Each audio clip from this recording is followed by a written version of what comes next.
Welcome back to Life's Biggest Questions. Most of you are probably familiar with the SCP Foundation, but if this is new to you, it's a collective thought project on the internet introducing new SCPs constantly from different people. Sort of like a creepy pasta, but more organized. There are thousands of these guys, and each is unique from the last. Today, we are going to be looking at one of the strangest SCPs I have ever read about. I'm your host, Chadarena, and on today's Life's Biggest Questions, we are going to be diving into what the world would look like if SCP-2682 was real. I would like to start with a breakdown of this SCP. There is a lot to cover, so I really think you at home need a briefing to understand what exactly this SCP is. SCP-2682 is an object class contained and was first discovered in Kiev, Russia. It appeared in the back of a hardware store on a piece of flypaper. No one noticed it at first. From just looking at it, you would not be able to know anything about it, because it only looks like a Korean raspberry,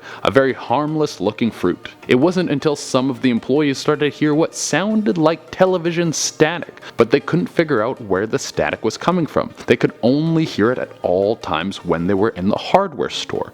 None of the customers could hear the static, so some of the employees went to the hospital to see if anything was wrong with them, and once the reports reached the SCP Foundation, they went to investigate and made their discovery. They quickly put the area on lockdown, sent out disinformation agents to tell the world that the place was poisoned by a poisoned well, and it needed to be contained with no entry. They built a 70-meter by 5-meter containment cell around the SCP and then considered the hardware store abandoned and condemned. They have constant security there, as well as security cameras to make sure that no one ever enters the building. First tests with the SCP attempted to touch it. The first person was ripped into spaghetti-like strings and then sucked into the SCP. The second person tried to touch it with a copper rod. Him and the rod vanished, and a croissant was left in their place. Another experiment was performed with a squirrel, putting it into the same containment area as SCP-2682, and the squirrel attempted to free the SCP from the flypaper. At this point, the experiment was concluded.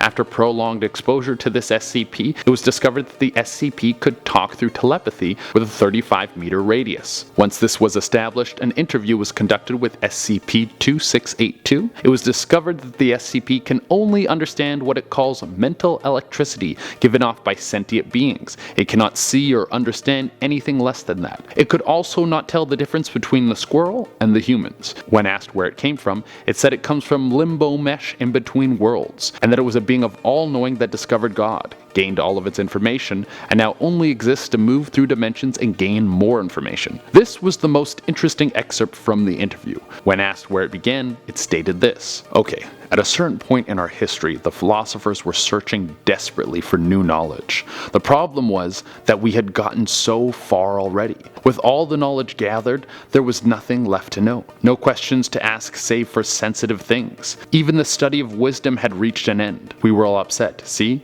We began to experiment with the occult. We did silly things because there was nothing else to do. But it turns out there were things we never gave a chance to be real. God was hiding from us. We found him. He was afraid. We ran experiments on it and extracted its knowledge. We used this knowledge to play with the rules of the universe and create new universes with the new rules within our own. But then there was really nothing left to know. With nothing left to do, our only choice was to leave, harvest knowledge from the alternate dimensions. We collaborate for a super long time." By the end of the interview, it was clear that the SCP was stuck both literally and figuratively on the flypaper, unable to leave our dimension, and with no understanding of our dimension without the knowledge that was given to it, it desperately wanted to leave and continue gathering knowledge. SCP-268 says that it is the fruit of everything in its dimension. Now that you have a better understanding of what this SCP is, let's get a look into what the world would look like if it was real. Well, firstly, this would mean that there would be other dimensions, God, and the ability to take everything from God and become God yourself. There would also be the power through the occult to change the fabric of space and time and become something far greater than anything any of us could ever understand. That is a lot to take in. If this SCP came to Earth, it would most likely be stuck in a similar way.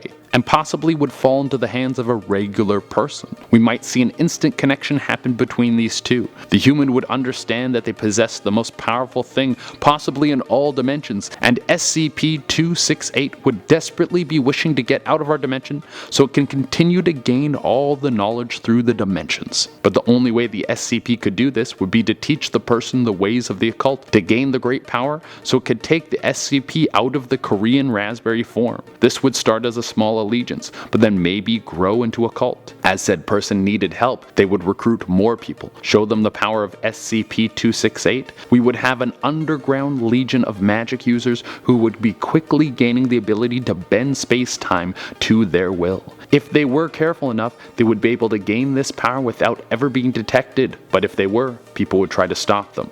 Once anyone got word that there were people who could control reality and they were led by a telepathic raspberry, there would be a firestorm. We might see a war against this legion and the rest of the planet. Maybe we would win, destroying this all-knowing berry, and everything would move on as business as usual. But the more likely answer is that the berry would show its true power, wipe out any competition, and all of humanity would devote everything to worshipping and learning from this berry. We would all become omnipotent beings, who would go on our own quest for knowledge throughout the universe, and potentially together we would devour all the knowledge from every other dimension, becoming gods beyond gods and devouring each other. Then there would be nothing, a reverse Big Bang. All the dimensions would collapse into themselves and there would be endless nothingness. From endless chaos to the black pit of endless empty. Well, that got intense, but that's what happens when you bring a super-powered fruit into the mix. This one might get a little out of control. For now, we're going to have to stick to the fruit that doesn't know everything across dimensions and beyond. But if we ever do find it, I'll see you at the end of the universe. Let me know in the comments how you think this SCP would affect the world, and what other SCPs you would like to see on this channel. Until next time, I've been your host, Shaderena, and I'm here to answer all your questions.